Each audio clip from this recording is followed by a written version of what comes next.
زخم کی کیفیت کیا ہے، تاکہ تاریخ میں جراح کا اسٹیٹمنٹ محفوظ ہو جائے۔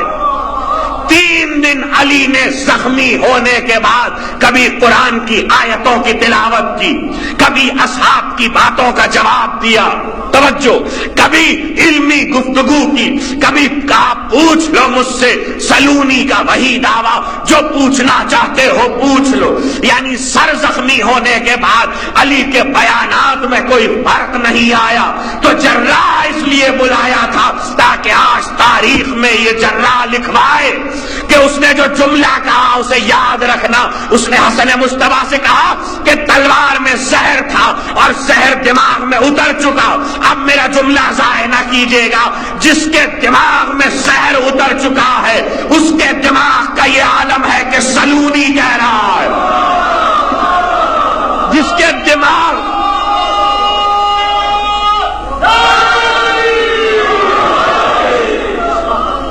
دماغ میں زہر اتر چکا ہے اس کے دماغ کی سطح کا یہ عالم ہے کہ سلونی کہہ رہا ہے۔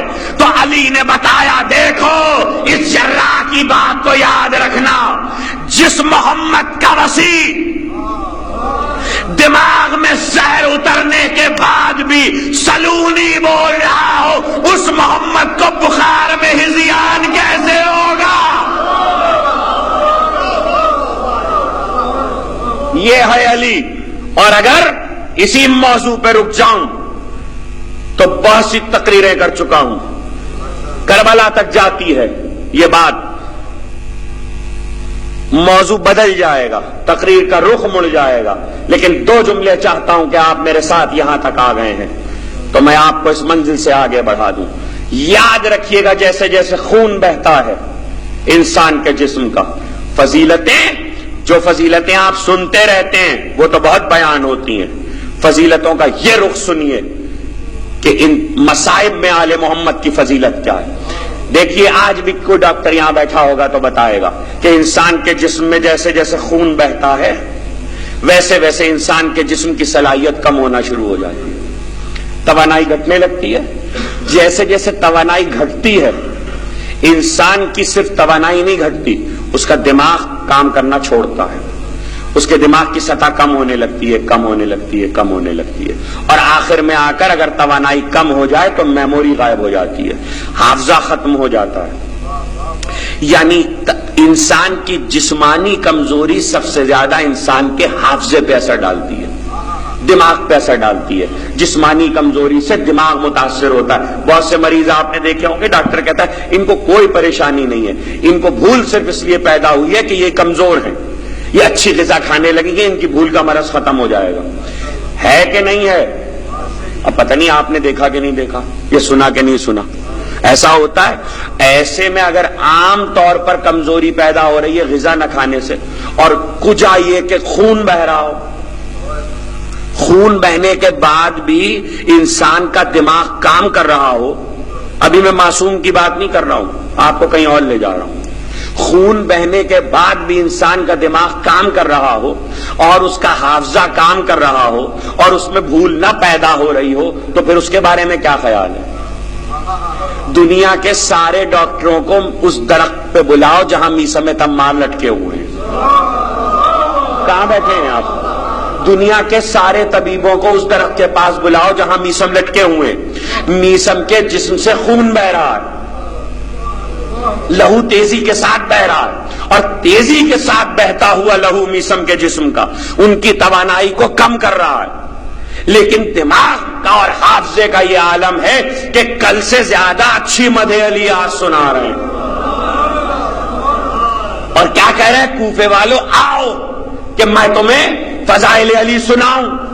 اے میسم تمہیں یاد کیسے ہیں فضائل علی؟ اس لیے کہ تمہارا تو خون بہ رہا ہے، آپ تو فوراً کہہ دیں گے معجزہ ہے۔ معجزہ آج کسی کے سمجھ میں نہیں آتا، اس لیے یہ تقریریں کر رہا ہوں۔ آج لوگ معجزوں پہ اعتراض کرتے ہیں، میڈیکل سائنس سے سمجھو کہ آل محمد کیا ہے۔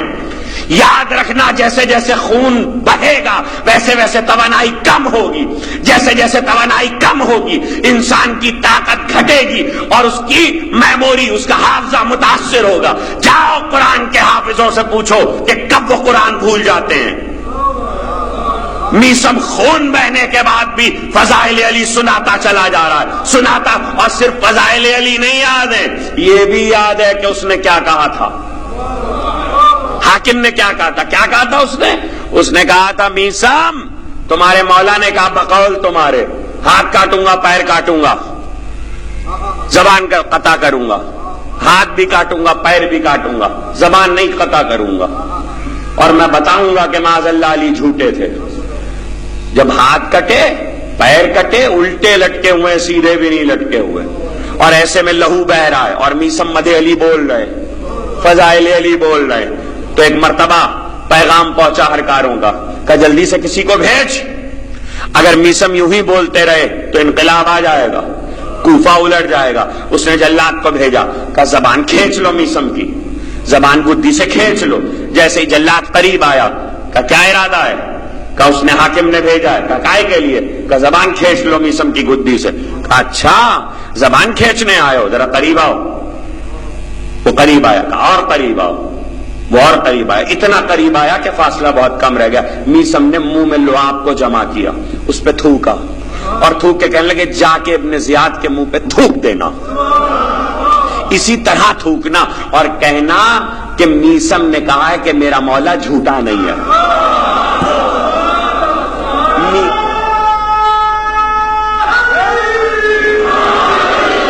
میسم نے کہا ہے کہ میرا مولا جھوٹا نہیں ہے۔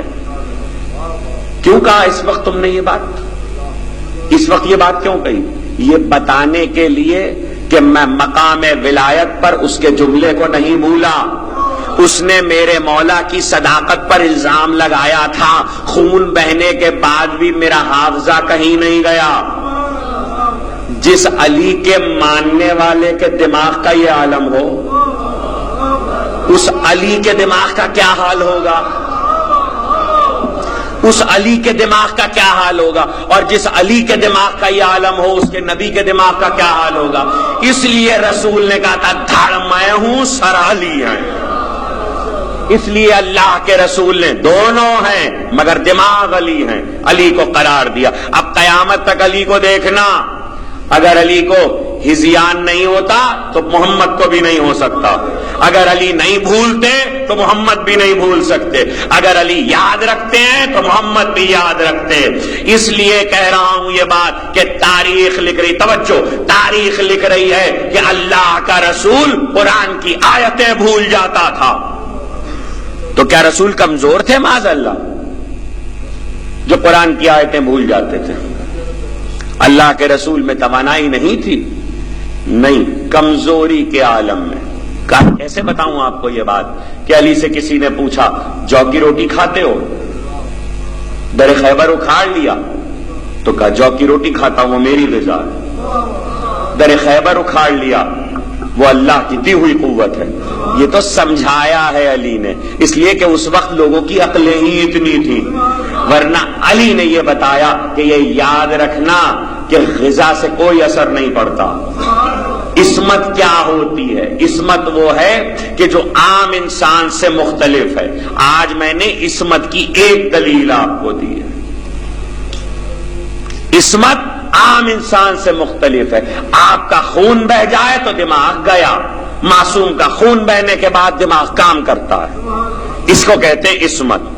اگر ایسا نہ ہو جو لوگ قرآن نہیں سمجھتے، جو آیہ تطہیر نہیں سمجھتے، جو آیہ مودت نہیں سمجھتے، وہ صرف تاریخ سے یہ دیکھ لیں، توجہ کیجئے گا، بہت کام کی دلیل دے رہا ہوں، وہ صرف تاریخ میں اس بات پر غور کر لیں کہ بعض تاریخ کے واقعات ایسے ہیں جن کو شیعہ سنی کسی نے نہیں جھٹلایا، اور وہ واقعات اٹل ہیں، وہ کبھی غلط نہیں ہو سکتے ان کی روایت، اور اسی کی دلیل دے رہا ہوں۔ آپ نے اس جملے کو بہت سنا ہوگا لیکن نئی دلیل سے سنیے، جو عصمت اہل بیت پر آیہ تطہیر کے قائل نہیں ہے اور آیہ تطہیر سے عصمت اہل بیت نہیں مانتے، ان کو عصمت منوانے کے لیے ایک بات کافی ہے، اور وہ یہ ہے کہ عام انسان وہ ہے کہ خون بہے گا تو دماغ کام چھوڑ دے گا، معصوم وہ ہے کہ خون بہنے کے بعد بھی دماغ کام کرے گا۔ اما یہ دلیل عصمت ہے کہ سر کٹ کے بھی قرآن پڑھ رہا ہے۔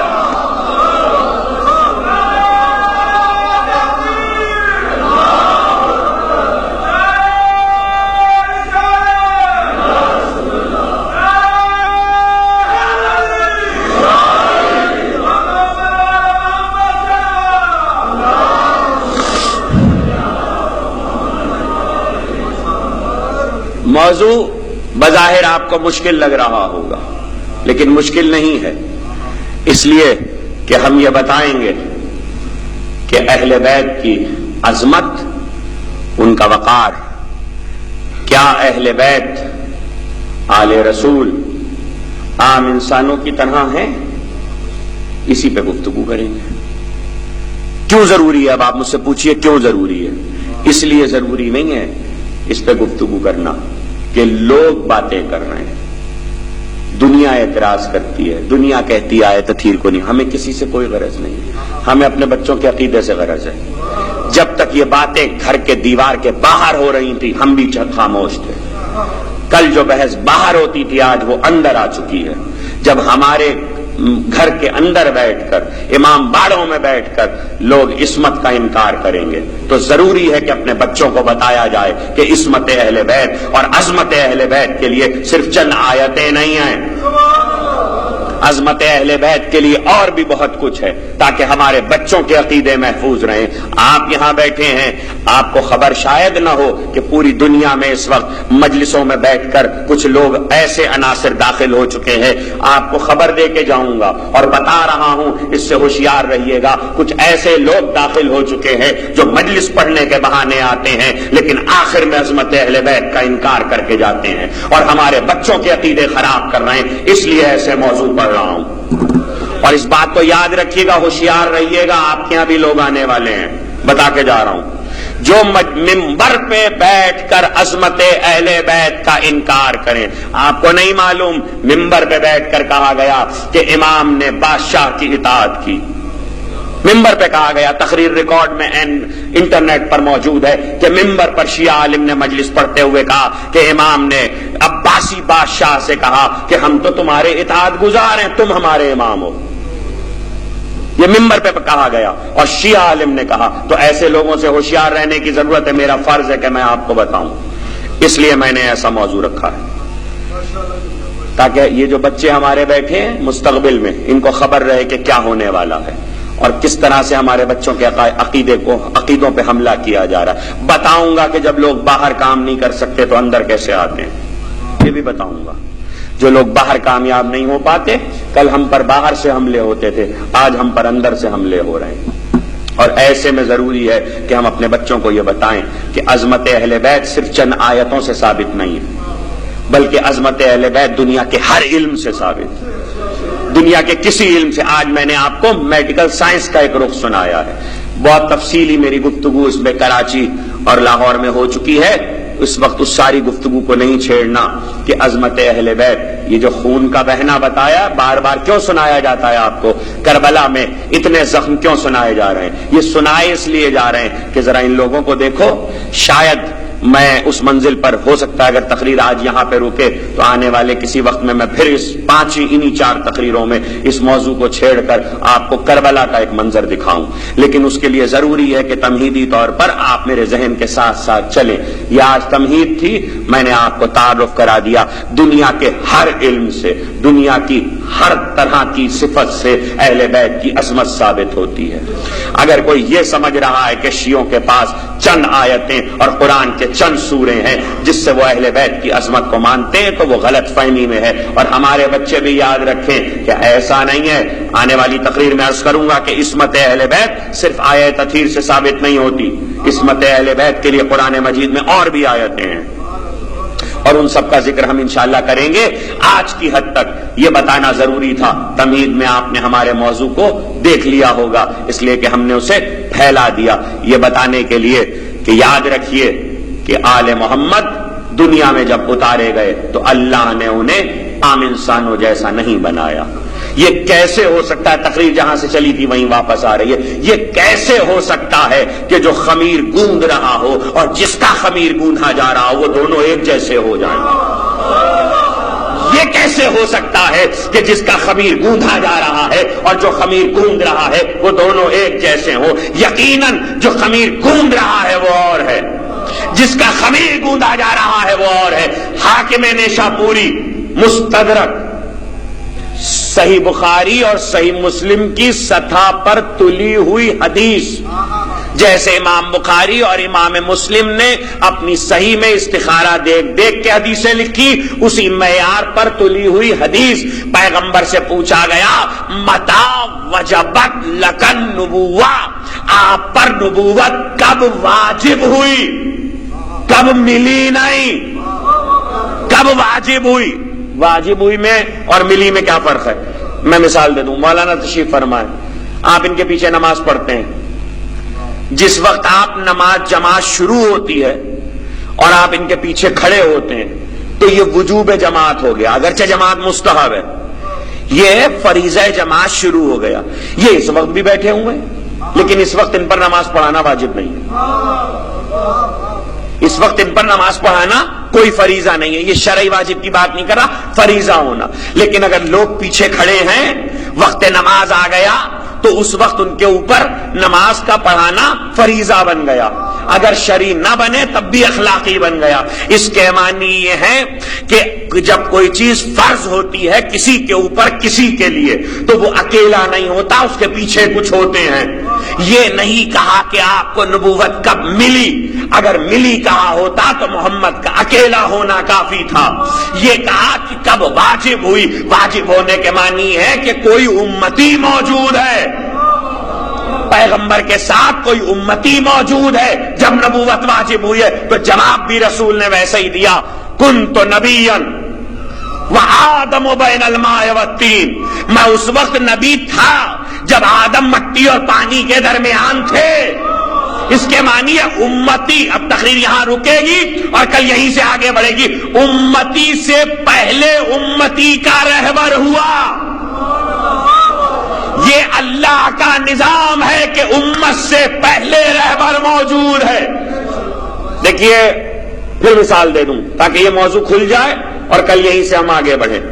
اللہ نے مسبب الاسباب کیوں کہلاتا ہے پروردگار؟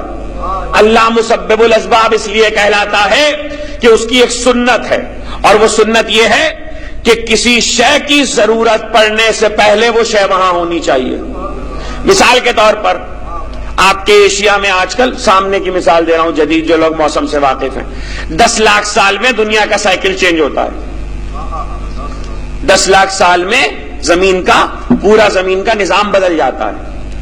10 لاکھ سال پہلے پاکستان، ہندوستان، سری لنکا، سنگاپور، ایران، عراق، ایشیا کے ان تمام خطوں میں برف پڑتی تھی، یہ برف سے ڈھکے ہوتے تھے۔ 10 لاکھ سال میں وہ سب چینج ہوا۔ اب موسمیات کے جاننے والوں کی پیشن گوئی یہ ہے کہ 10 لاکھ سال مکمل ہو چکے ہیں، تو اب جہاں برف بیچ میں پڑ رہی تھی وہاں گرمی ہوا کرے گی اور یہاں پر برف پڑا کرے گی۔ ان تمام علاقوں میں، یہ تمام علاقے بتدریج جو سردی بڑھ رہی ہے پاکستان جیسے ملکوں میں، ایشیا میں، عراق میں 200 سال میں کوئی برف ریکارڈ نہیں کی گئی تھی، 200 سال میں برف باری عراق جیسے گرم ملک میں ریکارڈ کی گئی۔ اس کی وجہ کیا ہے کہ 10 لاکھ سال میں سائیکل چینج ہوا۔ جب سائیکل چینج ہوتا ہے تو اللہ کا ایک نظام ہے، زیتون ٹھنڈے ملک میں پیدا ہوتا ہے، آم گرم ملک میں پیدا ہوتا ہے۔ آپ زراعت کے قریب رہتے ہیں، پنجاب کی سرزمین پر ہیں، زرخیز زمین پر ہیں، آپ کو زمینوں کے بارے میں زیادہ معلوم ہے۔ زیتون ٹھنڈے میں پیدا ہوگا، آم گرم میں پیدا ہوگا۔ اگر زمینیں ٹھنڈی ہو جائیں گی تو آم پیدا ہونا بند ہو جائے گا، زیتون پیدا ہونے لگے گا۔ کیوں؟ اس لیے کہ ٹھنڈے ملک میں آم سے زیادہ زیتون کی ضرورت ہے، تو وہاں کے لوگوں کو کھجور اور زیتون چاہیے۔ وہاں زیتون اللہ نے سردی آنے سے پہلے پیدا کیا، یعنی اللہ وہ ہے جو ضرورت سے پہلے وہ چیز مہیا کرے۔ خدا وہ ہے، اب اس کی ایک بہت مشہور مثال دوں، دنیا کے علم سے سمجھا دیا، خدا وہ ہے جو ضرورت سے پہلے شے کو مہیا کرے۔ اسی لیے پروردگار نے ہر پرندے، جانور، چوپائے کی غذا الگ الگ رکھی ہے۔ کبھی آپ نے اس پر غور کیا کہ عرب میں ہاتھی نہیں ہوتا؟ قصہ تو آپ نے بہت سنا ہے، عرب میں ہاتھی نہیں ہوتا، ہندوستان میں ہاتھی ہوتا ہے۔ کیوں؟ اس لیے کہ ہاتھی کی مرغوب غذا ہے گنا، اور گنا ہندوستان میں ہوتا ہے، عرب میں نہیں ہوتا۔ اللہ نے ہاتھی کی غذا وہاں نہیں رکھی، اس لیے ہاتھی کو وہاں پیدا نہیں کیا۔ ابرہہ جو لایا تھا وہ دوسرے ملک سے لایا تھا، باہر سے لایا ہے. اللہ نے اسی طرح کی مخلوق رکھی ہے سوا اس کے کہ معجزہ ہو جائے. جیسا کہ مکے میں ایک جگہ پر علی نے ایک تیتر دیکھ لیا تو کہنے لگے تو یہاں کیا کر رہا ہے؟ اللہ نے تیری غذا تو یہاں پیدا ہی نہیں کی. تو وہ پلٹ کے کہنے لگا مولا ہاں میری غذا تو اس خطے میں نہیں ہے لیکن اللہ نے مجھے ایک یقین کی صلاحیت دی ہے. کہا وہ کیا؟ کہا مجھے جب پیاس لگتی ہے تو آپ پہ درود پڑھتا ہوں, جب بھوک لگتی ہے تو آپ کے دشمنوں پہ لعنت بھیج دیتا ہوں.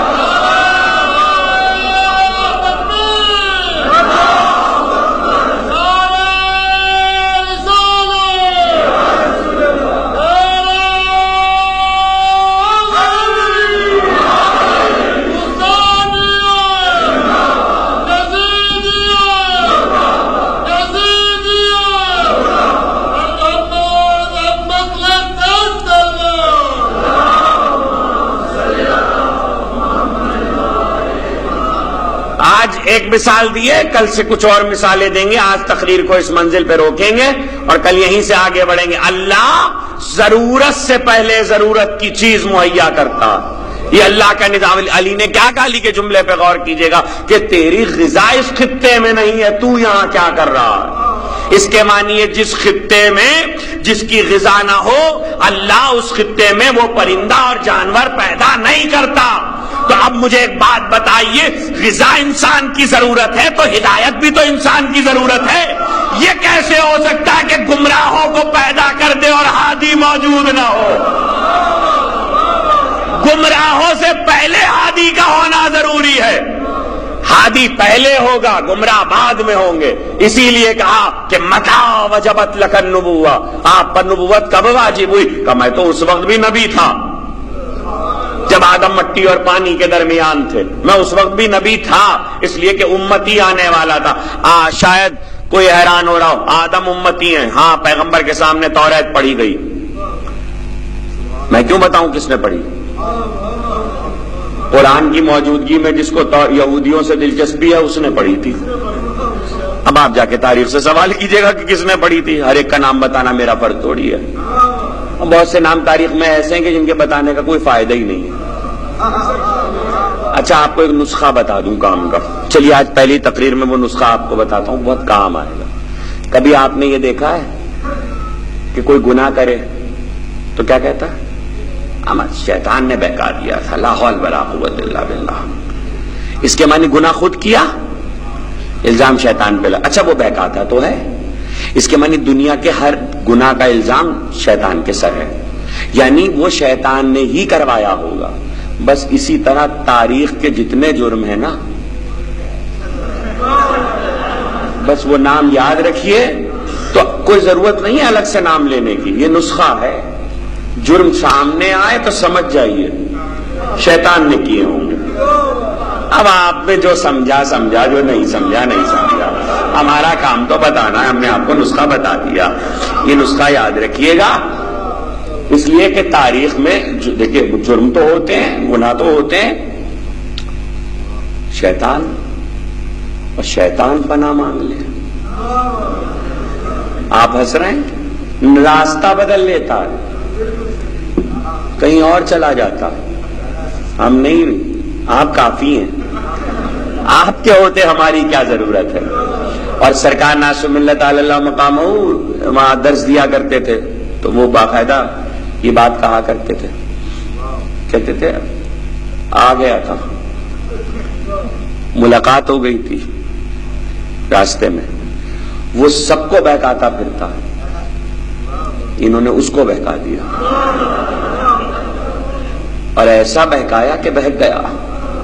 تو کیا کہنے, آپ مجھ سے پوچھیں گے کہاں بہکایا تھا؟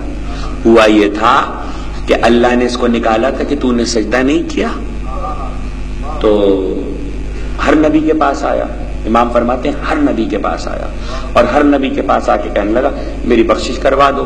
تو کوئی نبی نہیں کرواتا, کہتا تھا بخشش تیری ہوگی تو اسی بات پر ہوگی. کہ کس بات پر؟ کر سجدہ کر. آخر میں رسول کے پاس آ گیا. رسول کے پاس جب آیا تو کہنے لگا میری بخشش کروا دیجئے, میں اپنی خطا پہ نادم ہوں. کہا بخشش تو ہو سکتی ہے لیکن کب سجدہ کرنا پڑے گا. کہا آدم تو ہے نہیں. کہا آدم نہیں ہے تو قبر آدم تو ہے, قبر آدم کو سجدہ کر.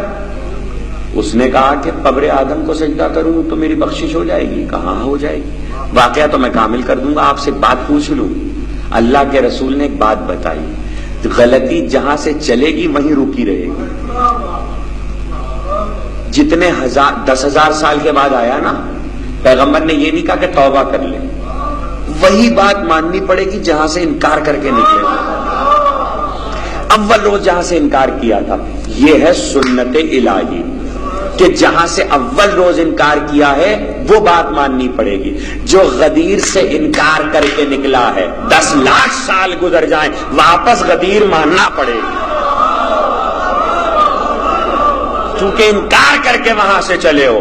اب جتنے بار بھی توبہ کر کے آؤ ماننا غدیر پڑے گا, اور توبہ قبول نہیں ہو سکتی. وہ آ گیا, کہنے لگا اچھا میں جا رہا ہوں. کہاں ہے قبر آدم؟ کہا نجف میں. چلا, راستے میں یہ مل گئے. کہنے لگا کہاں جا رہا ہے؟ کہ قبر آدم کو سجدہ کرنے. کہا کیوں؟ کہ سرکار ناس و ملت راوی ہیں واقعے کے, اور بہت بڑا حوالہ میں نے دے دیا صاحب ابقال. کہا کہ قبر آدم کو سجدہ کرنے. کہا کیوں جا رہا ہے قبر آدم کو سجدہ کرنے؟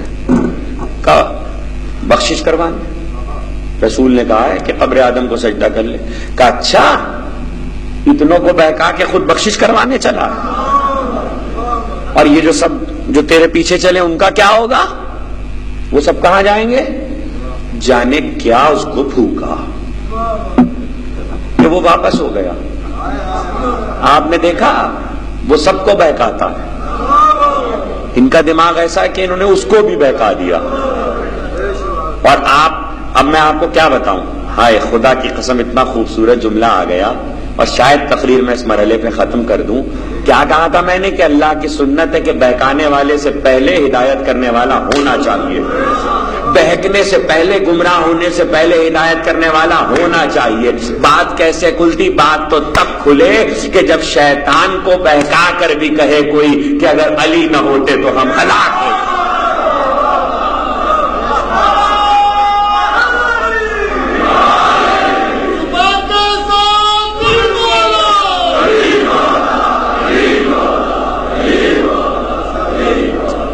اگر علی نہ ہوتے تو ہم ہلاک ہو جاتے. ہاں اب پتا چلا کہ ہادی کا پہلے سے ہونا ضروری ہے, اور یہ اول سے ہو یا آخر سے ہو. یہ کیسے ہو سکتا ہے؟ یہی دلیل ہے تمہارے امام کے زندہ ہونے کی.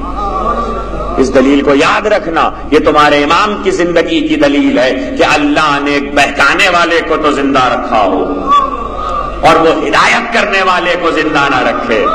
جب بہکانے والا پردے میں ہو سکتا ہے تو ہدایت کرنے والا بھی پردے میں ہو سکتا ہے. وہ چھپ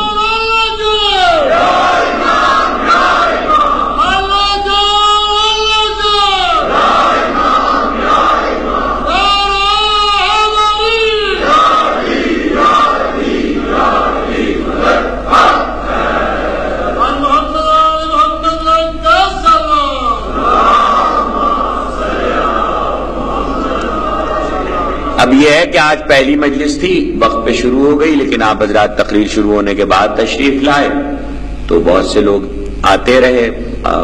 پاشا صاحب نے ہمیں بتایا کہ 9 بجے کا اعلان, 8 بجے مجلس شروع کریں گے. کل سے انشاءاللہ 8 بجے مجلس شروع ہوگی اور ٹھیک 9 بجے ہم بیٹھ جائیں گے, چاہے آپ آمین نہ آمین. ہم نے 9 بجے تقریر شروع کر دینی ہے. اب جو دیر میں آئے گا وہ 15 منٹ کی سنے گا, 20 منٹ کی سنے گا. باقی ابھی آپ پہ منحصر ہے کہ کتنی دیر تقریر چلے. تو آپ کو معلوم ہے کہ وقت کی, اور اچھا ہے موسم ایسا ہے, وقت کی پابندی کے ساتھ آپ حضرات تشریف لائیں تو انشاءاللہ وقت کی پابندی کے ساتھ مجلس اپنے اختتام کو پہنچے گی. صلوات بھیجے محمد والا. نہیں بھائی, میں نے تو دیکھی کبھی کسی چیز کی کوئی تمنا مجلس میں کی نہیں. میری صرف ایک خواہش ہے جو رسول نے خواہش کی تھی کہ جتنی دیر میں مجلس پڑھتا رہوں آپ درود ہمیشہ بابا سے بلند پڑھتے رہیں.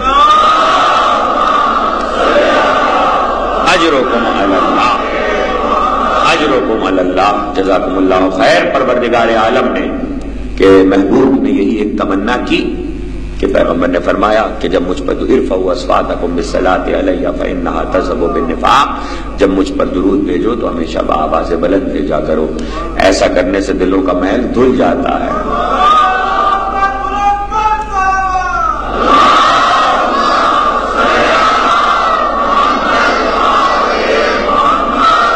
عظمت آل محمد، گمراہ کرنے والا موجود ہو اور ہادی نہ ہو، اندیکھے ہوئے تیر جب ادھر سے آئیں تو کوئی آپ کو بچانے والا تو ہو۔ تقریر کو یہاں روکا ہے، کل یہیں سے تقریر کا آغاز ہوگا۔ گمراہ کرنے والا کبھی چھپ کے آتا ہے، کبھی کھل کے آتا ہے۔ جب چھپ کے آئے گا تو ہادی بھی چھپ کے آئے گا، اس فلسفے کو یاد رکھیے گا۔ جب کھل کے آئے گا تو ہادی بھی کھل کے آئے گا۔ اسی لیے جب تک دشمن دین و اسلام چھپے رہے، آل محمد نے بھی کھل کے کوئی اعلان نہیں کیا۔ جب یزید کی شکل میں دشمن دین و اسلام کھل کے آیا تو حسین میدان کربلا میں آ گئے، اور یہ میدان کربلا میں جو نبی کا نواسا آیا ہے یہ اس لیے آیا اب قیامت تک کے لیے باطل کے چہرے پہ کوئی نقاب نہیں رہے گا، باطل کے چہرے کو فاش کر دیا جائے۔ اور جب محضر آیا تھا تو یہی تو پوچھتے تھے، حسین قربانی دینا پڑے گی، کہ نانا ہمیں منظور ہے، کہ حسین جوان بیٹا مارا جائے، کہ نانا ہمیں منظور ہے، کل 13 برس کا بھتیجا گھوڑوں کی ٹانگوں سے مارا، کہ نانا ہمیں منظور ہے، کب برابر کا بھائی بازو کٹا کے نہر پہ سوئے گا، کہنا ہمیں منظور ہے۔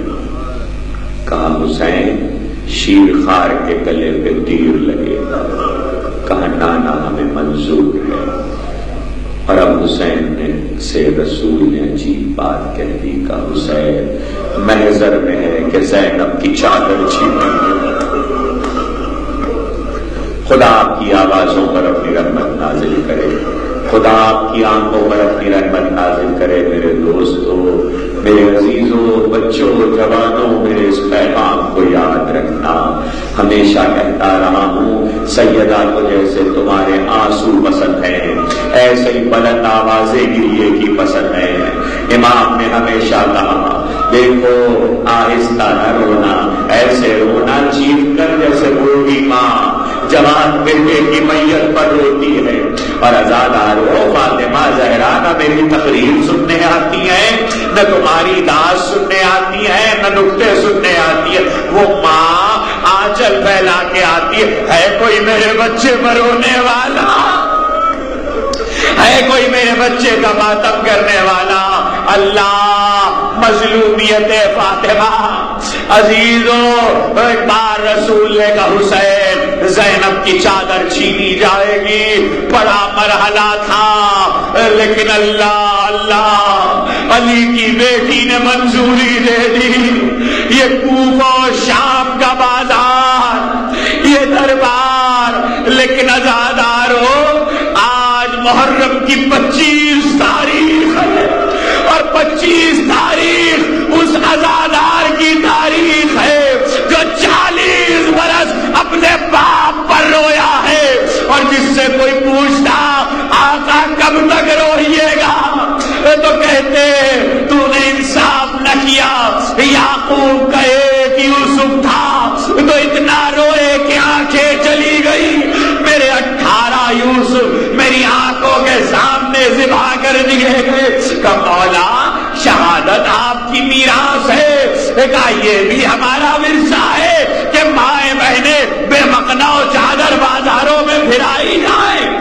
مجھ سے نہ کہنا کہ میں زیادہ رلا رہا ہوں، روز شہادت ہے، تاریخ کہتی ہے کہ اب کے چوتھے امام سے کسی نے کہا، ابھی کچھ دن پہلے کی بات ہے جب اسی کوفے میں ابن زیاد کے دربار میں آپ کے چچا کو لایا گیا تھا، اور وہ جب آئے تھے تو آنکھوں میں آنکھیں ڈال کے بات کرتے تھے، کسی کو ڈھاڑ دیا، کسی کو ڈپٹ دیا، کسی کو جھڑک دیا، لیکن جب آپ آئے تو آنکھیں زمین میں گڑی ہوئی تھی، نظر نیچی تھی، کمر جھکی ہوئی تھی، گردن خم تھی.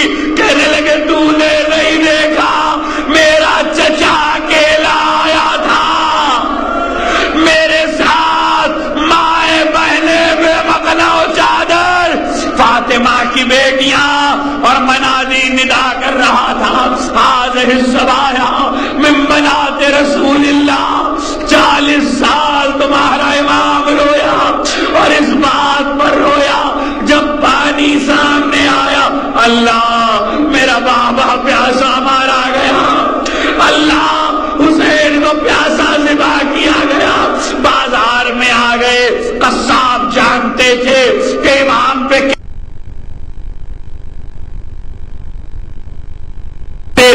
اگر کبھی کھلا ہوا گوشت دیکھا تو اسے ذبح کرنے سے پہلے پانی پلایا تھا. کہا مولا حکم شریعت سے واقف ہوں، ہاں پانی پلا دیا تھا. تو نبی کی قبر کا رخ کر کے کہتے نانا مدینے کے جانور بھی پیاسے ذبح نہیں کیے جاتے، تیرا نوازا پیاسا مارا گیا. عزادارو خدا کسی بھائی پر یہ وقت نہ لائے، خدا کسی بھتیجے پر یہ وقت نہ لائے جو سید الساجدین پر آیا. ارے بھتیجا مائیں بہنوں کے سر کھلے ہوں اور بھتیجا روک نہ سکے، سر سے چادر چھینی جا رہی ہو اور ہاتھ بڑھا کے وہ روک نہ سکے، باپ کا لاشا پامال ہو رہا ہو اور وہ روک نہ سکے. اللہ اس سے زیادہ غربت یہ کہ بہن کی میت اٹھائے اور ہاتھوں میں ہتھکڑی، پاؤں میں بیڑی، کمر میں لنگر، گلے میں داغ، لو ہو گئی تقریر. 40 سال روئے. جب آخر وقت آیا تو پانی قریب لایا گیا، زہر دیا جا چکا تھا. آج کا دن روزے شہادت، پانی قریب آیا، پانی کو دیکھا، کہہ رہے ارے میرا بابا پیاسا مارا گیا، ہائے حسین ہائے حسین. یہ کہہ کے پانی کو رکھ دیا اور بیٹے کو قریب بلایا کہ محمد باقر جب حج میں مینا میں حاجی آئے تو حبش کے حاجیوں کو بلوا کر میرے مظلوم باپ کا ماتم کروانا. تمہارے چوتھے امام کی صرف ایک تمنا یا حسین کی آواز آتی رہے. یہ کہہ کے آنکھیں بند کی، تمہارا امام دنیا سے گیا. جنازہ بڑی دھوم سے اٹھا، بہت نمازی آئے، مدینے میں قبر بنی.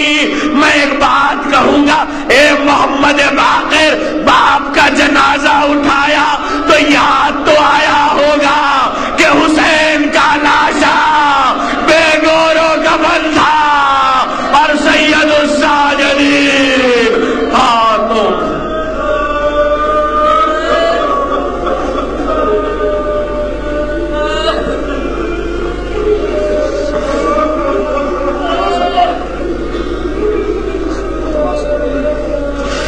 الہی بحق زہرا وابیہا وبالہا وبنیہا، خدا بندہ ان آوازوں پر اپنی رحمت نازل فرما. یہ زبانیں جو ذکر آل محمد میں گویا ان پر اپنی رحمت نازل فرما. یہ آنکھیں جو غم حسین میں اشبار ہیں ان پر اپنی رحمت نازل فرما. یہ ہاتھ جو حسین کے ماتم میں سینوں پر پڑتے ہیں ان پر اپنی رحمت نازل فرما. یہ دل جو آل محمد کی محبت سے لبریز ہے ان پر اپنی رحمت نازل فرما. پروردگار باقی مجلس و حاضرین مجلس کی توفیقات میں اضافہ فرما. پروردگار ان کی تمام دعاؤں کو قبول فرما، حاجتوں کو بھر لا، بیماروں کو شفاء کامل و عاجل عطا فرما. علیل ہیں جو لوگ پروردگار، خصوصاً ان کے لیے جن کے لیے درخواست کی گئی ہے. ہمارے ایک رفیق صدر صاحب علیل ہیں، حسین ساجوانی صاحب کی والدہ علیل ہیں، ان کے لیے ایک نوجوان کراچی میں اون رضا علیل ہے، اسپتال میں داخل ہے، دعا فرمائیں پروردگار بحق بیمار کربلا شفائے قابل و عاجل عطا فرمائے۔ خدا بندہ اپنے حجت کے ظہور میں تعجیل فرما، ہمیں ان کے آوان و انصار میں شمار فرما۔ اگر تیرا برہدوی جسے ہم موت کہتے ہیں ہمارے اور ان کے ظہور کے درمیان حائل ہو جائے تو ہمیں قبروں سے اٹھا کر اپنے ہادی سے ملحق کر دینا۔ ماتم حسین یا حسین یا حسین یا حسین یا حسین یا حسین یا حسین